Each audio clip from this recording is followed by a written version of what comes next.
Okay, we're back. Starting on the right night and time.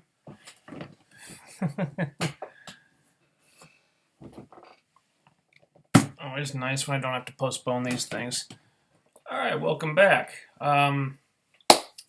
Before we get started tonight, I just want to give a quick disclaimer here. Lately, I've been seeing a lot of spoilers being posted in the chat room. So this is just a reminder to anybody in the chat room right now that not everybody likes to be spoiled. So as a courtesy to those people who like being surprised and don't like knowing things before they happen, please refrain from posting spoilers in the chat room. All right. Now, I don't mind being spoiled myself, but I always approach this show as if I don't know what's going to happen next. Because I think it's better that way. And I think people who don't want to be spoiled probably appreciate that. So to anyone who doesn't want to be spoiled, please don't put the spoilers in the chat room. Please. All right, we'll cover that stuff when we come to it. Also, just a quick reminder, just please try to stay on topic. Don't post off-topic stuff when we're talking about one show, because when we're talking about Arrow, don't post stuff about The Flash, all right? We do this one show at a time, and then afterward, when we're done, you can talk about whatever you want. So, let's get this show rolling, because I'm on very little sleep right now, and I kind of just want to eat some dinner and then go to bed. Okay, so that said, let's get this thing started. The Flash, Season 3, Episode 4, The New Rogues. A former associate of Captain Cold walks out of a mirror 3 years after the particle accelerator explosion, breaks his metahuman girlfriend out of prison, and they start robbing banks. So Harry, Cisco, and Caitlin are searching for other universes for a new Harry to help the team, because convincing Earth 2 Harry to stay when he clearly wants to stay would be too much work, I guess. Barry gets trapped in a mirror for a while. Caitlin gets him out by making the mirror really cold, because that makes sense somehow. And then Barry and Jesse defeat Mirror Master and Top in round 2 so easily that it's downright boring. Also, they find a new Harry, and apparently they're already having trust issues with him by next week. Because Harrison Wells acting untrustworthy has never been done on this show before. Okay. You know, there were moments of this episode where it seemed like they were actually trying. I was told that the Einstein-Rosenbridge stuff was science being applied accurately and correctly for a change. A huge rarity for this show. Barry has an idea for how to trap Mirror Master, the science of which sounded like BS to me, but it did work. So I guess he gets points for that. And Jessie Quick miraculously displays a potential capacity for character growth at the end there, where she takes out Top, having learned something from their first encounter. Top is a really stupid name, by the way. But I'm afraid those moments were the exceptions that prove the rule. Because what else did we have going on here? Well, first, Barry actually has the balls to think that he is in any way qualified to give Jesse advice on being a superhero. Think about this. Barry, who can't seem to go 10 minutes without doing something so stupid that I want to reach through the TV screen and punch him in the face. Right after he dishes out this sage wisdom, they get a metahuman alarm or whatever, and him and Jesse go speeding off to a bank robbery in progress. And instead of just taking these two metahuman criminals down instantly, Barry decides to talk to them. Again. Which leads to A, both metahumans escaping, and B, him getting trapped in a mirror dimension thing. And this is the guy who thinks he can give superhero advice. A brain-dead ignoramus who has proven himself absolutely incapable of learning the simplest fucking lesson on Earth. Jesus Christ. How many times has Barry done this? And how many times has it blown up in his face? And yet he continues to do it every fucking week. Also, I don't know why I even bother pointing this out anymore, but when Barry was training Jesse, it said that they're running just under Mach 3, meaning that they're going well over Mach 2. But for some reason, they don't time travel.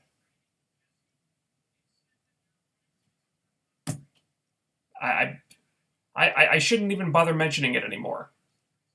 You know, the dynamics of time travel on this show change constantly because the writers can't be bothered to stick to the rules that they themselves set up for this shit. You know, first it's Mach 2 equals time travel. Now it's Mach 2 equals time travel, but only when we need it to be. Oh, there's no fucking consistency here at all. But anyway, this week we're alternating between the Mirror Master stuff and Barry trying to talk to Joe about him dating Iris and being so awkward about it that it's almost like he's looking for an excuse to back out of the relationship. Which, for the record, I'd be totally fine with. Because it's boring. Barry and Iris are boring. This storyline of them being together is fucking boring. I finally have everything I ever wanted. Oh, yeah. Yeah, sure, Barry. You've got Iris now. So that's everything. That's everything that you've ever wanted. Oh, except for that thing about your parents being dead. You know, funny how quickly you got over that when 5 minutes ago you were so tortured by your father's murder that you threw away a relationship with Iris in order to change all of reality to keep them alive. But now you've got Iris again, so fuck all that noise, right? Ugh.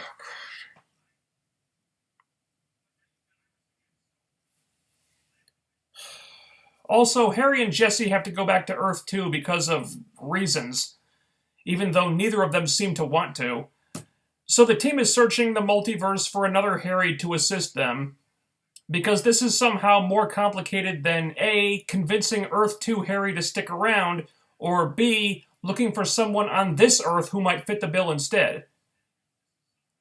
You know, considering everything the team went through because of people screwing around with interdimensional travel last season, you'd think they might be a little more, I don't know, hesitant or cautious about opening Pandora's box again. Shouldn't this be a last resort kind of thing on general principles? I guess not. But anyway, they find another Harry that they think can help, and Earth 2 Harry and Jesse take off again. And it turns out that the point of next week's episode is about this new Harry not being trustworthy or something. Because it's not like that wasn't the whole fucking point of Season 1 and part of Season 2. Oh, wait, it was. So I guess we're doing it again now. Okay.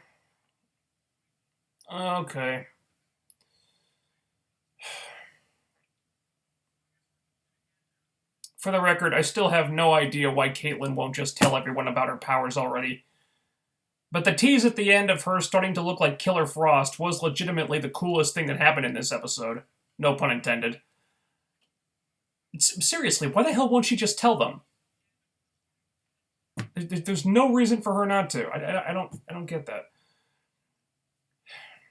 This episode was a little less irritating than the first 3 this season, but it still had a lot of problems. I am starting to like Jesse having powers and the new dynamic it creates on the team, even though these damn speedsters just seem to come out of the woodwork at this point. But I'd like to see more of that, more of her and Barry working together, because maybe Jesse being able to learn things can balance out Barry's idiocy. Anything's possible, I suppose. So it bugs me that we have to say goodbye to Jesse and Harry again at the end of this episode. I mean, it just seems so pointless, when they both obviously want to stick around, and it would probably just take one conversation to get them to. And instead, we just drag this out so the writers can do another Harrison Wells can't be trusted story. I mean, what? Haven't we been over this?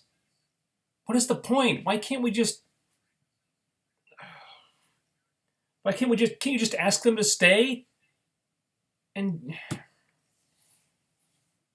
so I like Jesse, and I like the Caitlin tease, despite her secrecy being completely inexplicable. But the usual problems still persist. Barry's still an idiot. Him and Iris together is still fucking lame. Tons of inconsistencies all over the place. Lather, rinse, repeat.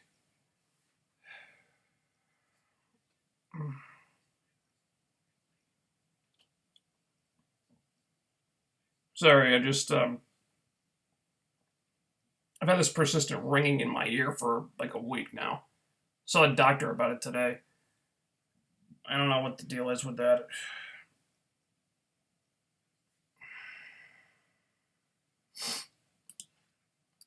Okay. Let's see what you guys thought of The Flash. Maybe the DC writers can learn something from the AOS writers. Well, if they haven't by now, they're probably not going to. Why is Marvel better than DC? Well, that's a matter of opinion. I enjoy Marvel more than DC for, just for personal preference reasons. Other people may feel differently. Though if we're talking about the shows that I review every week, I personally enjoy S.H.I.E.L.D. a lot more than the DC shows. I think it's better written, I think it's better acted, and a whole host of other reasons that have already been over.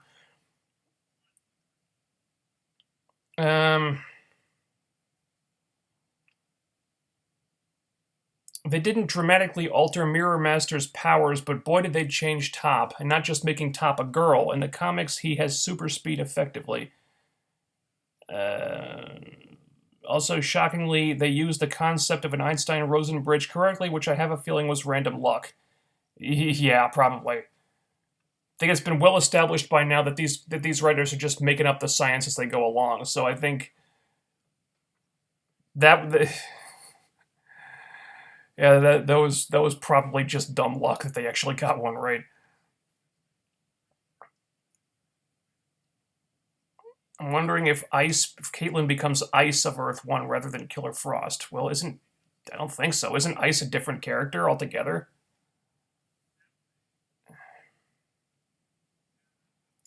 Let's see. Caitlin is being a dummy by not telling the team. Yeah, exactly. They already did this with Cisco last season. At least with him, I could sort of get it because it was the first time this had happened. But after it was proven that he was dumb to keep it a secret because they just accepted it, why would Caitlin keep her powers a secret now? Makes no sense. I have no idea what they did at the end to stop Mirror Master, though, since oddly, despite using the term correctly, that's not how wormholes work, but close enough, I guess. Yeah. Not just dumb because he was the bad guy this time, but he was doing it in a hallway full of mirrors. So much for that advice he was giving Jesse about knowing your surroundings. Yeah, you see what I mean about Barry giving superhero advice? One of the more unintentionally hilarious things I've seen on TV in some time.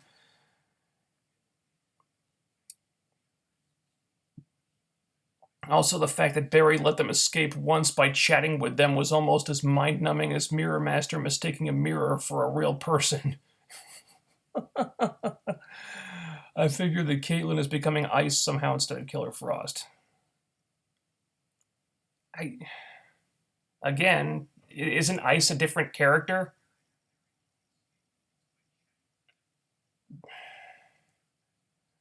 I don't know. Remember when Hot Pursuit was around and Iris acted like Barry's loudmouth sister and she was likable and cool and the story worked? Ah, the good old days. Well, I wouldn't go so far as to say cool, but she was a lot more tolerable. God, I miss Hot Pursuit. Yeah, me too. Wish they could bring her back already. Did you see the tweet about Aries' eye? Yeah, it was fucking gruesome. Um, the Flash writers always seem to forget the show has never had an evil Harrison Wells. Evil Harrison from season 1 was Eobard Thawne wearing his hairy suit. Yeah. The craziest thing about the time travel problem is it shouldn't be possible in a multiverse, since linear time travel is implausible and there are alternate timelines too. Yeah. Yeah, well, we've been over this. There's no consistency with the time travel stuff. I've given up trying. I've given up expecting them to have consistency with that stuff. Um,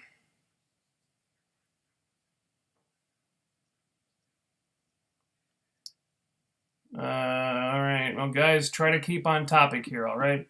Have you seen Freddy versus Jason? Yeah, I have. It sucked. Um,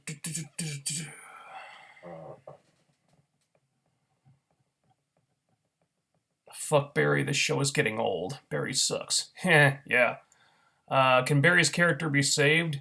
Well, it's been going downhill for going on 3 seasons now, so uh, probably not. No, not for me anyway. He's been responsible for nearly causing 2 apocalypses. For me, I think his character is pretty much beyond redemption. And honestly, if I wasn't still reviewing the Flash for this show, I would have given up on the show by now. I wouldn't still be watching it. I genuinely hate Barry. He's a despicable character. Horribly written. I can't stand the guy. I literally, I seriously cannot stand him. All right. I think Caitlin is afraid of going evil. I suppose. It still doesn't make any sense why she wouldn't tell her friends, because then they could help her not turn evil, you know? Alright. Man.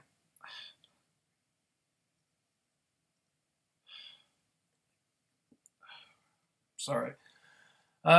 Anyway, moving on. Arrow, Season 5, Episode 4, Penance. Wild Dog won't follow orders on a mission. Again. But they don't really get into that before Oliver has to go break Dig out of military prison. The team don't like this, and they even try to stop him, but that doesn't go well for them. So while Oliver is doing that, Quentin and the district attorney get into trouble, and the team has to go bail them out without Oliver. This results in Curtis getting a knife in the back and Wild Dog getting captured by Church. Now, I got a little annoyed at the start of this episode where Wild Dog is still not following orders. I mean, what is it, 3 episodes in a row we've been on this now? It's just repeating the same pattern over and over. But it's somewhat remedied when we see that the other characters are just as exasperated by this as I am. So it's building up to something. Because the guy's being so maddeningly stubborn is a plot point rather than just lazy writing, because they're doing it intentionally, not because they have no other ideas for the guy. Plus, we move on to something else immediately after that. So okay. And I like the ideas at work here. Oliver having to break Dig out of prison, and the team going on a mission without him when they're still green as hell are things that we haven't dealt with yet. Though I do wonder why breaking Dig out of prison was plan A instead of going after the guys who framed him. But I liked it just because it was something different, and also because not everyone was on board with it. Oliver having to fight against his team. That's also something new. So the team going on a mission without Oliver after he just handed them their asses, showing how not ready they were, was fun. Yeah, they actually did better than I expected them to. And they did manage to save those people, but things don't go perfectly, which shows that there's potential with these guys, but there's still a lot of room to grow. And I guess with Wild Dog getting captured, we're left to wonder how long he holds out under torture or tasing. as it were. I guess they're saving the intense stuff for next week. Before that friction with Oliver rears its ugly head and he just gives up everything to make it stop. Not a bad cliffhanger, actually. I just think a little more could have been done to stoke that fire beforehand. The Felicity and Ragman stuff was alright for the most part. I like that we're not just forgetting about this issue between them, though I thought it would turn out to be more of an issue than it ended up being. And I feel like they might be leaving some things on the table by having them put the issue aside so quickly. Maybe it should have they should have held off on him returning to the team for an episode or two, or waited until there was more of a crisis before he came back, something like that. And I wonder if a more compelling situation might be having Ragman be the one who gets captured, while he's still carrying a lot of resentment toward Oliver and Felicity for not telling him about why Haven Rock got blown up. To me, that might make a more interesting scenario than going back to this Wild Dog thing again. So overall, not a ton of action here, but there's some good story advancement. The plot feels like it's going somewhere now, so this is probably the most engaging episode of Arrow Season 5 for me so far. Kind of a short review, I know, but there weren't a whole lot of talking points here. Just a standard episode that took a turn that I liked and gave the narrative a little bit of a push. So I enjoyed this one. I felt like a step in the right direction for Season 5. Not that Season 5 has been bad so far. I've just been waiting for it to pick up a little bit, and it feels like it's doing that. So, good.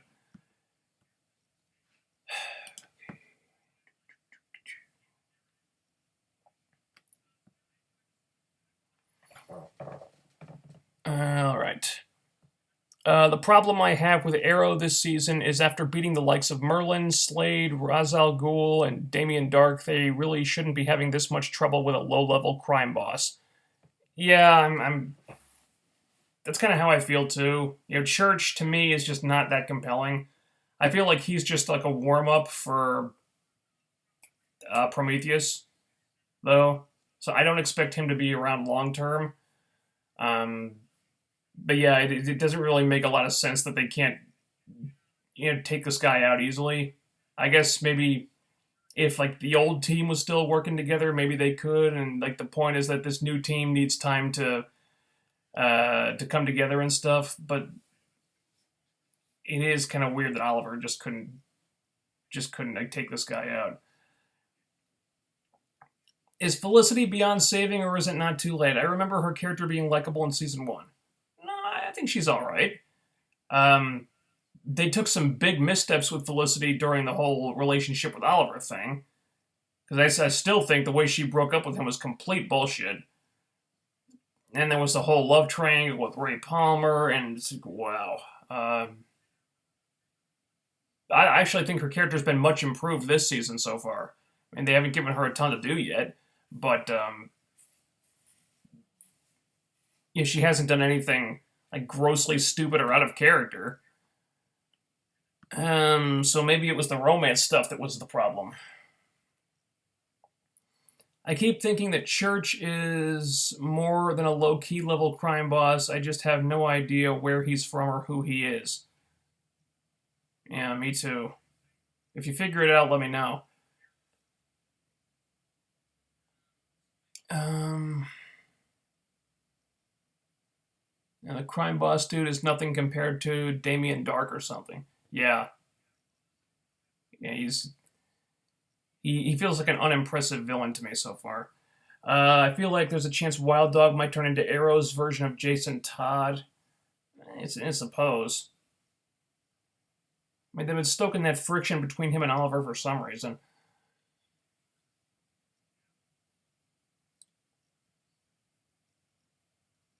I like Wild Dog, and they nailed Mr. Terrific's costume, but Artemis looks really weird and low-key compared to the comic. As I understand it, Artemis has only been in like one comic. Like literally one issue. I think she was introduced in the Young Justice cartoon. And I liked her in that. And I think they introduced her in the comics during the I think it was the Culling crossover, and then they killed her off like immediately.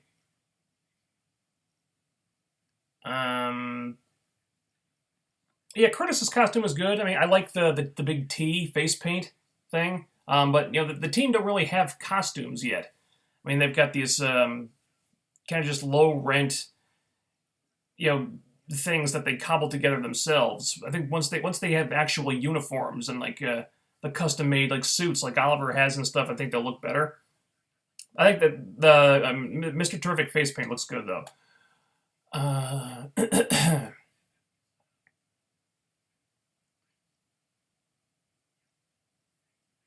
Arrowette? What's her name in the comics? Seriously? Arrowette? Wow, that's lame. I have no idea what they're doing with Felicity and Arrow. I have no idea where they're going or why Oliver's authority is considered to be something to rebel against. Well, I think the point is that Oliver is making some mistakes in the way he's training these people. Because I think the point is that he really didn't want this new team at first because he was married to the idea of the old team coming back together, and Felicity had to kind of push him to make him realize that no, that's probably not going to happen. You need to accept these new people, and he didn't want to do that at first. So even when he was training them, he was like he really didn't want to train them, and he wanted them to quit, and so he kind of made mistakes, and he's still made some mistakes, and because he's not really that great at training people yet.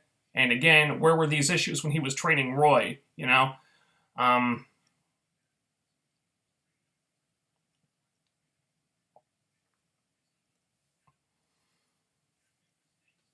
But yeah, I mean, Oliver's authority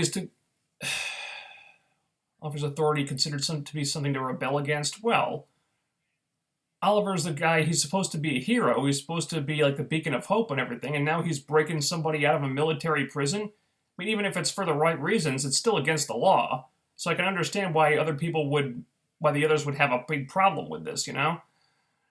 Let's see. The ship between Oliver and Felicity felt like a mistake. I disagree. I think the ship itself was a good idea. I think the writer's execution of it was bad. That's what screwed the whole thing up. Felicity and Oliver are getting back together eventually. It's inevitable, but how long is the question? I think probably by the end of the season, maybe. I don't see them as like ending up together at the end of the series, though. I think if anything, Oliver will probably be alone. I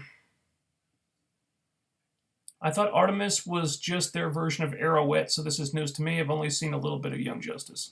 Do check out Young Justice. Watch the whole thing. It's a great show. Pissed me off when they canceled it.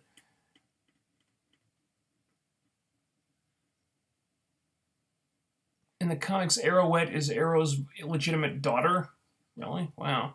So I guess the same is true for Young Justice and Artemis. No. No, that's she's someone completely different in Young Justice. No spoilers, but just watch the show. Just watch Young Justice. Just find it online. Might be on Netflix now. But yeah, just watch it. It's fucking great. And moving on. Man.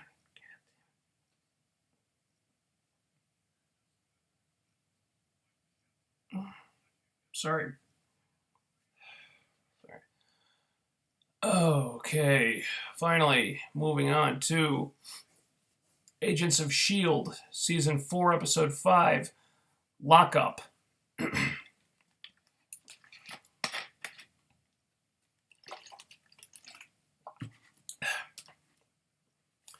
Coulson and the team take Robbie Reyes to break his uncle out of prison because they think he might be the only one who can help them get to the bottom of these ghost things they've been encountering.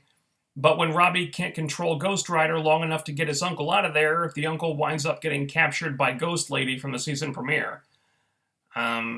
Meanwhile, Jeffrey Mace has to go on TV and debate some lobbyist with an anti-Inhuman agenda and ends up revealing that he is an Inhuman. Later, Simmons reveals that she knows this guy might not be as squeaky clean as he lets on, which gets her out of having to fool the lie detector. Also, excuse me, we find out that Mace and the lobbyist know each other personally. She found out that Coulson's team broke into the prison with a dude with a flaming skull for a head and is going to blackmail Mace for something. It's kind of funny that both Arrow and Shield did episodes this week where they have to break somebody out of prison. Isn't that strange? Total coincidence, I'm sure. It's just weird how that worked out. So, okay, the various story threads are starting to tie together now. And again, we're seeing the show push into new territory, not just with them tackling supernatural threats, but with S.H.I.E.L.D. having gone public again, and with the director they don't necessarily trust, and with that director now showing some chinks in his squeaky clean exterior. They've got a lot to work around here. Now the team has to fight not only ghosts, which they've never done before, but they may have to go around their own organization to do it and stay out of the public eye in the process. So now they're in a position where they kind of need to operate in the shadows, but working in the shadows has become extremely difficult. So they're in the public eye now, and the director has to deal with things like public relations and keeping Congress happy and all this other stuff. And in a way, it would almost be easier if he was evil. Because at least then it gives them like an easy, how do I say this? It gives them an easy nemesis. It's like, there's the bad guy, we can kill him, and then everything goes back to normal. But it's not that simple. And I don't necessarily think it will be. He's got some secrets, as we learned this week. He can be manipulated if you leverage those secrets, but now he doesn't seem like a bad guy. At least not like Ward and Garrett were. It's more complicated than that, apparently. But at the same time, he's still an obstacle. So the team may be put in situations now where they have to work against their own organization just to do their jobs, and that's really interesting. Also interesting is the Fitzsimmons stuff this week. They have their first argument as a couple here, and I liked how this was written because of all the subtleties involved. In her head, Simmons understands why Fitz didn't tell her about Ada. She gets it, but that doesn't mean she's happy about it, because it's still her best friend / boyfriend keeping a secret from her. Plus, she's got this lie detector that she has to figure out how to fool, and she's stressing about that. And if she gets caught, she figures, they'll throw me behind bars or whatever. So she's just one giant raw nerve in this scene. And Fitz, God bless him, just doesn't know how the hell to deal with this, and ends up just kind of making it worse, which is pretty funny. Now, to her credit, Simmons figures out how to avoid the lie detector by the end, so the stress is off. So presumably they'll have makeup sex to look forward to now. But I thought this was a really nice way to handle their first couple argument. There's some friction there, but they're not falling into the same traps that they would have in season 2. They're still communicating, but they have to navigate this little spat nevertheless. Also, did anyone else get Battlestar Galactica flashbacks during that she versus it conversation about Ada? I should have known she would turn out to be a Cylon. So that should lead to some interesting discussions there. While I'm on the relationship topic, I would be remiss if I didn't mention the Coulson and May stuff. They're definitely teasing the Felinda thing now. I know a lot of people like that. I don't care for it personally. I prefer them as friends. But I guess they were going to explore that at some point. And with their respective love interests both getting killed last season, I guess it was bound to happen. Then that's also something different that the show hasn't really touched upon yet. So it'll lead to some new stuff at the least. Also, there's some good action here with Daisy not being able to use her powers because she's overtaxed them, and her bones have got to be like as stale as like week old potato chips now. It's like you just like breathe on those things and they'll shatter into a million pieces. So she has to take down a bunch of prisoners in the jail the old-fashioned way, using everything she can get her hands on in the cafeteria to do it. Plus, we get Robbie using the flaming chain again, which is not going to get old in a hurry. Although he drops it right after and just leaves it there. Dude, keep the fucking chain. It's very useful. Why would you just drop it and walk away? That makes no sense. But I do have two little gripes. The rest of the stuff is good. I have two gripes, all right, about the prison sequence. When Daisy shoves Coulson and May out the door and locks herself in this cafeteria with all the inmates so those two can escape, Coulson is trying to get back in.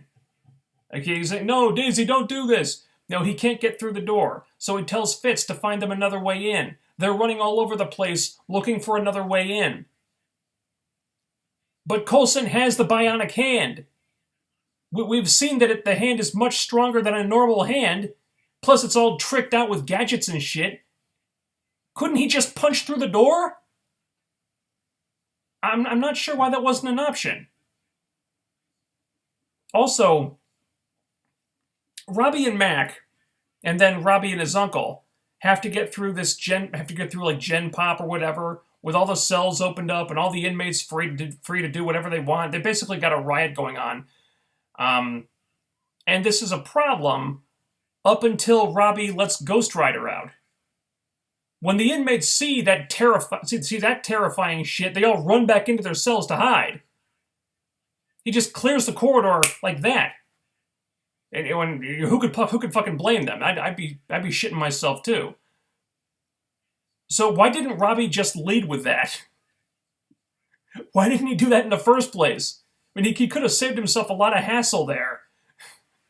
Now they do indicate that he may not have 100% control of Ghost Rider, so maybe it's not entirely voluntary. When the skull starts flaming, maybe like the Ghost Rider is like a separate entity that has to take that chooses when it comes out. Maybe the Ghost Rider has a mind of its own. I don't know. They haven't gotten to that stuff yet. But man, that whole sequence could have been a lot easier to pull off if Ghost Rider was under control. But they took the hard way instead. Now this episode was pretty par for the course for S.H.I.E.L.D. so far this season, which is a good thing. I'm really enjoying them continuing to push into new territory here. There were a couple little plot holes that I had to tilt my head at in this one, but nothing that ruined the episode or anything. Now, the cool stuff still far outweighed them, in my opinion. And I'm really excited to see what happens with this Darkhold when this Darkhold thing gets unleashed. Although, I have very little sympathy for those people who got infected with, like, the dark magic or whatever. The book has Darkhold written on the fucking cover in, like, huge letters. Wouldn't you be a little more careful about whether or not you want to read it? Wouldn't you, like, take precautions or something? Don't you think this is something that could potentially blow up in your face? Oh, boy. Okay. Let's see.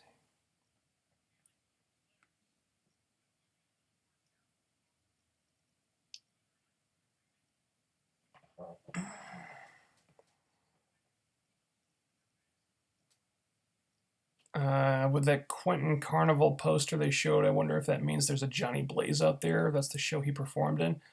Maybe. Might have just been an Easter egg. Good catch there. I didn't notice that.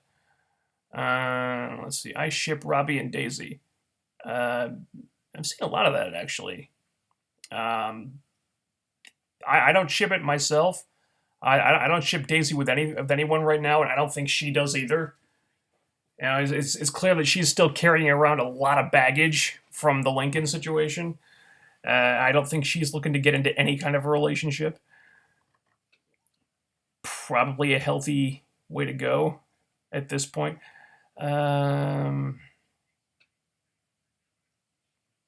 Ghost Rider versus Flash. Who wins? Oh, Ghost Rider wins. And I'll tell you why. I'll tell you how this fight would go.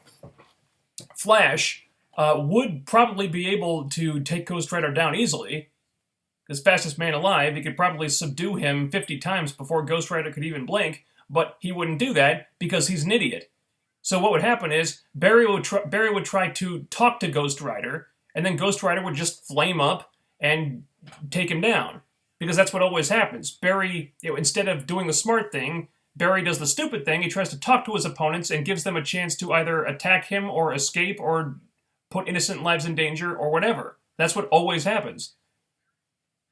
And Ghost Rider, for the most part, seems to do the smart thing when in combat situations. So Ghost Rider would totally win that fight. I don't know what was funnier, the guy running out of the Chinese restaurant in Luke Cage, or all those guys all locking themselves back up when they saw the rider. I don't know, those were both pretty funny. Yeah, I'm just thinking about the Luke Cage scene. Like, Luke destroys all these other guys, and then the last one standing is like, I don't even like these guys, man. And he just takes off. That was pretty funny. I would say that was a funnier moment, because the Ghost Rider one was preceded by him just immolating some motherfucker, the guy who ordered him and his brother to get shot to pieces a few years ago. It's kind of dark, so I would say the Luke Cage thing was funnier. I'm surprised the S.H.I.E.L.D. director guy exposed himself as an Inhuman. I wish they had used the term mutant. It works way better. They can't use the term mutant because Fox owns the rights to the mutants. They don't have the rights to use the word. That's why they didn't. Plus, they're called Inhumans in the show. Why would they call themselves mutants? Because that's a big public problem. I'm not surprised that he revealed that to himself. He revealed that to the public, because I thought that was the whole point. They said earlier, not this week, but earlier episode, that Coulson recommended that the new director be a powered person that the public could trust, anticipating that at some point that person would have to come out as a person with powers. So this was just a logical way to go, I think. Actually, what surprised me is that him being an Inhuman wasn't public knowledge already. I was under the impression that it was. But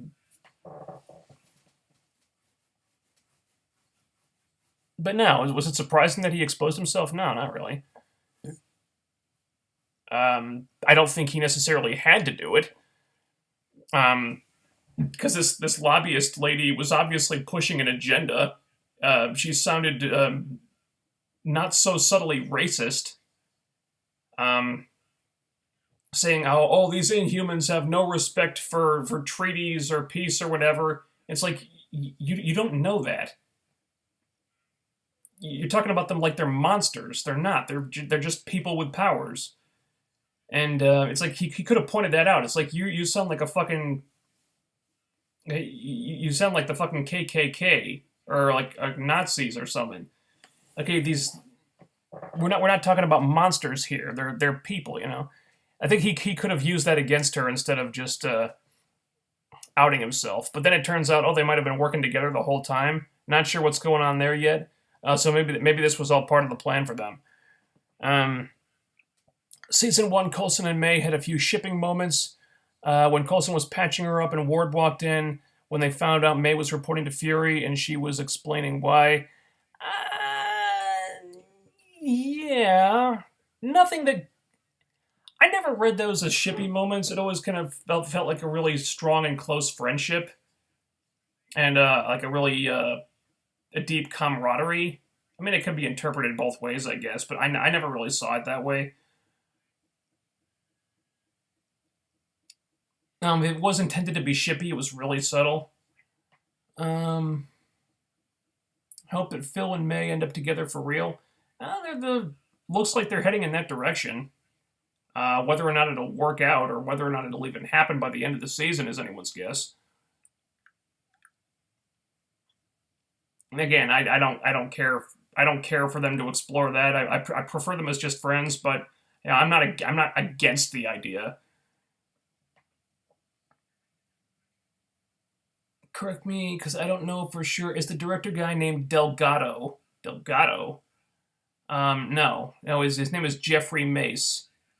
Apparently, he's a character from the comics, like a really old character, like from way back in the day, like the Silver Age or something. I think he was called the Patriot.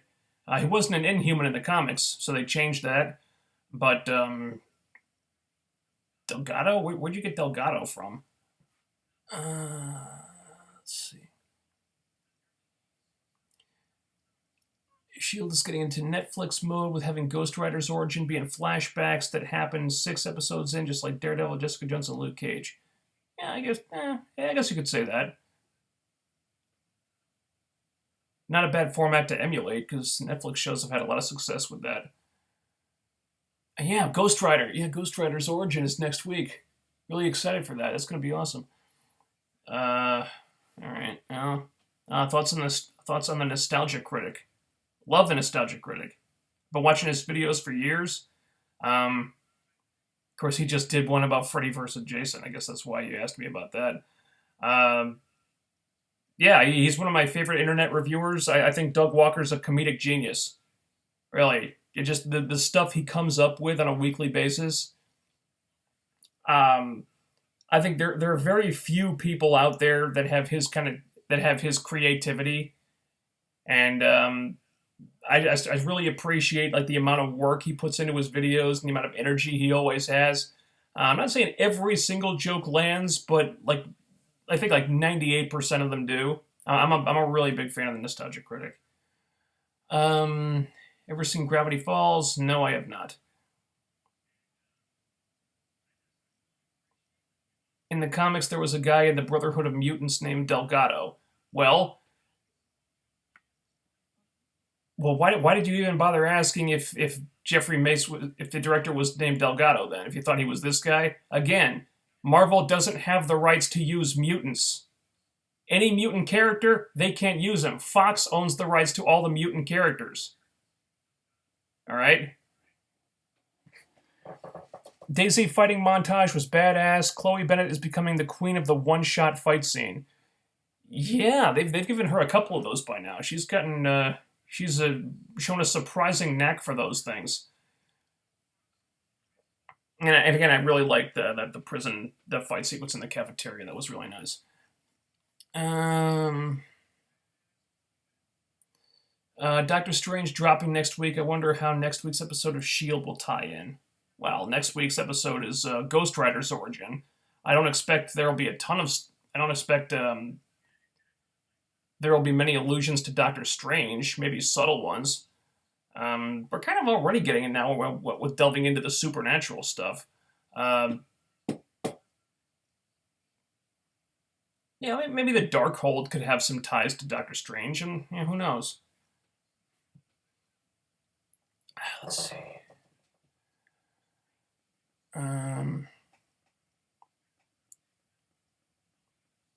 According to what they said, the magic in Doctor Strange is supposed to be quantum mechanics, so it may explain the stuff the science ghosts were into. Maybe. Comment about Gotham. No, thank you. If you've answered the question, apologies. Have you seen the 2 Ghost Rider movies? I have. I appreciate a batshit insane Nicolas Cage performance as much as anyone. Those are not necessarily good movies. Yeah, some of the things they did were cool. I really don't think that the first movie was one that warranted a sequel, though. I think they probably should have just gotten out while they were ahead.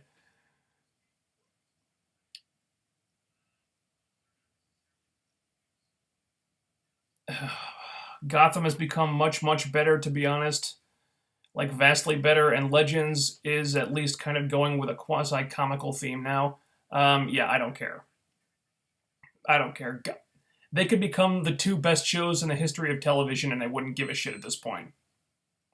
No, that's how bad season 1 of both shows were. I have no desire to ever watch either of those shows again. the chapter.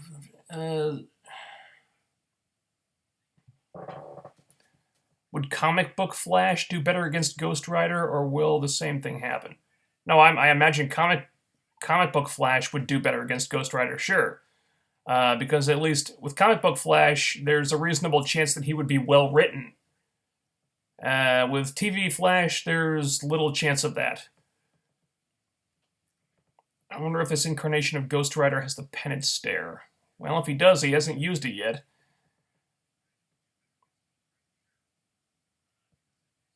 Let's see.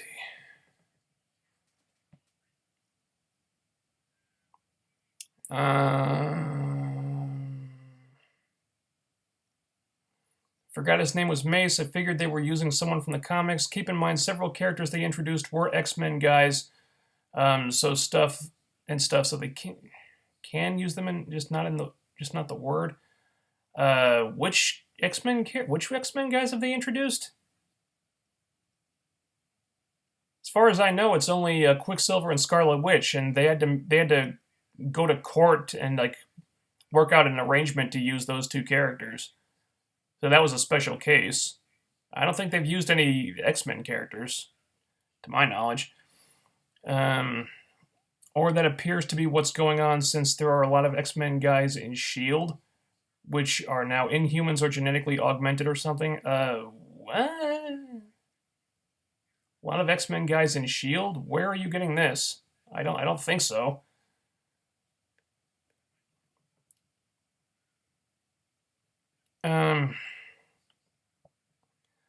Have you ever watched Zipfil videos or for current events on YouTube? No. Favorite Simpsons side character? Simpsons side character? Wow. Sideshow Bob? Love Milhouse. I love Lionel Hutz, although he's, Phil Hartman is no longer with us. That sucks. Apu. Mr. Burns. I can go on and on, I guess. I forget their names, but villains from previous seasons were X-Men characters in some cases. What? Villains from previous seasons? Well, John Garrett was a S.H.I.E.L.D. character. Ward was a character created for the show. Jiaying, character created for the show. Gordon, created for the show, though he seemed to be modeled after Reader, who was an Inhuman. Hive was created for the Secret Warriors comic. Not an X-Men character there. I don't think... No, dude, I don't think so. Duffman, oh, hell yeah. I love Duffman. Duffman is thrusting in the direction of the problem. Oh, yeah! Quake and Squirrel Girl are both mutants in the comics. I don't think so. No, Quake is an Inhuman now. They retconned that. Before that, I was under the impression that she had powers because her genetics were screwed up due to being Mr. Hyde's daughter. Because he screwed around with his own genetics in order to give himself super strength, and that carried over into his daughter, who got powers that way. I was not under the impression that she was a mutant. And in any case, she isn't a mutant anymore. They retconned her, and now she's an Inhuman. Squirrel Girl, I don't know anything about Squirrel Girl. So, but anyway, they're talking about using her in a Marvel TV show. So, if that happens, she won't be a mutant on the show, because again, they can't use mutants.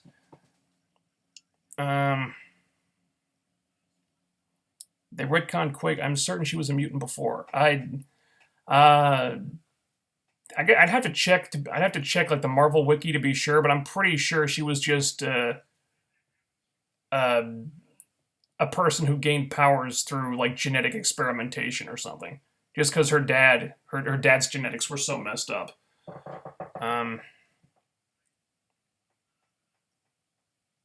did you hear about the director of Deadpool 2, Tim Miller, quitting? What are your thoughts? Yeah, I think it's unfortunate.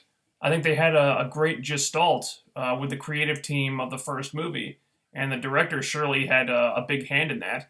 It sucks that he had to leave due to creative differences. I'd like to know what those differences were because it seemed like they were all on the same page. Um, good luck finding a guy who has the same vision because it seemed like that guy really understood Deadpool and what made Deadpool work.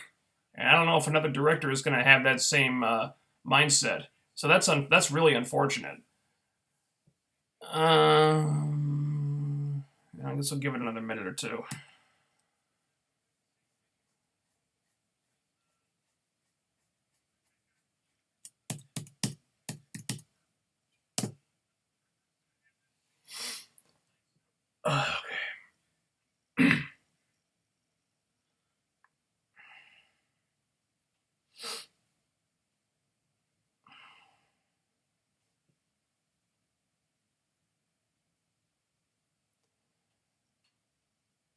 I want Stephen Lang to play Cable. Me too. I really hope that happens. I still want Cable to be in an X-Force movie before Deadpool, though, because having Cable's first cinematic appearance be in a movie where he has to play the straight man to Deadpool's comedy act, it doesn't feel like the right place to introduce him. I feel like you introduce Cable as his own character first. Ideally, that would be in X-Force. Or even in one of the X-Men movies. That'd be cool too.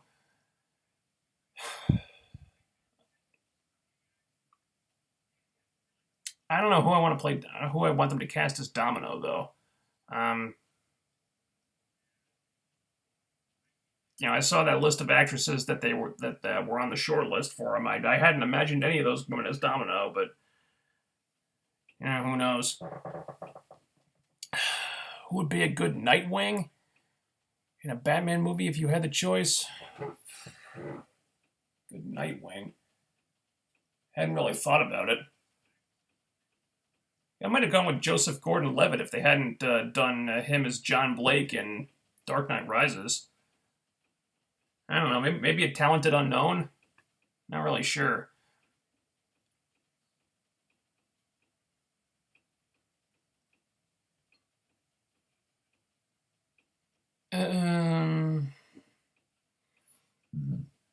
Thoughts on the upcoming Mickey James versus Asuka match in Toronto? I don't really have any. I think it's cool that it's happening. I expect it'll be a really good match. But outside of that, I haven't really put much thought into it. And I guess that's about it. It's a good stopping point. See, my questions have kind of dried up. And I gotta go eat something and then hit the sack.